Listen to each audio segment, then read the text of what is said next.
નારદજી બોલ્યા, ઋષિઓ તે પૂછીને પુરુષોત્તમ માસમાં કરેલા નિયમો છોડવા વિશે પૂછતા વાલ્મીકીએ કહ્યું, આ માસમાં ભોજન કરનારને બ્રાહ્મણ જમાડવા અયાચિત વ્રત કર્યું હોય તો તેમણે સોનાનું દાન કરવું હોય, ઉપાસના કરી અમાસને દાડે યજમાનને દક્ષિણા સહિત ગાય આપવી, ફળોના નિયમ પાળા હોય, ફળ આપવા, તેલને ઠેકાણે ઘીને ઠેકાણે દૂધ આપવું, ઘઉંના નિયમ વાળાએ ચોખા આપવા, જમીન ઉપર સુનારને સયા દેવી, મૌન વ્રત વાળાએ સોનાની સહિતના ઘંટા ગલ આપવા, તે સ્ત્રીને પુરુષને જમાડવા, નખ અને કેસ રાખનાર અરીસો દેવો, જોડાનો ત્યાગ કરનારને જોડા દેવા, મીઠાનો ત્યાગ કરનારને જુદા જુદા રસો દેવા, દીવાનું દાન કરનારને તાંબાનું કોડુંને ઘીના એકાંત ઉપરવાળાને 8 માટીના કે સોનાના ઘડા વસ્ત્ર સાથે દેવા, માસની સમાપ્તિના જોડાને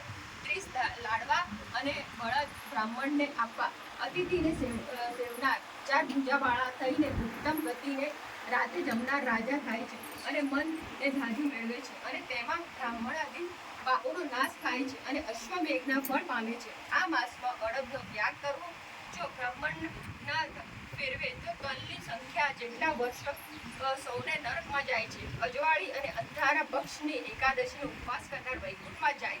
દશમ અને બારસે એક ડંગ ભૂખ્યા રહેનાર સ્વર્ગને પામે છે. શુદ્ર દમ હંમેશા પાસે રાખવો નહીં, ખાખરાના વચલા પાનમાં જમવું નહીં, કપિલા ગાયનું દૂધ પીવું નહીં, ઓમકારનો ઉચ્ચાર કરવો નહીં, પૂરા ડોસનું ભોજન કરવું નહીં, આસન ઉપર બેસવું નહીં, જનોય પહેરવી નહીં, વેદના ક્રિયા કરવી નહીં, વિધિના વિધાન આચરણ કરનાર નરકમાં જાય છે. કૂતરા, સુવર કે વાંદરામાં જન્મ થાય છે. વ્રત પૂરું કરી અવશ્ય દક્ષિણા આપવી, બ્રાહ્મણના આશીર્વાદ લેવા. ઇતિ શ્રી બૃહદ પુરાણમાં નિયમ ત્યાગ નામનો 26મો અધ્યાય સંપૂર્ણ. જય શ્રી કૃષ્ણ ભગવાન કી જય. એકવાર ચેક કરી લે ને, પછી બીજું મને વાર્તામાં ખબર પડે.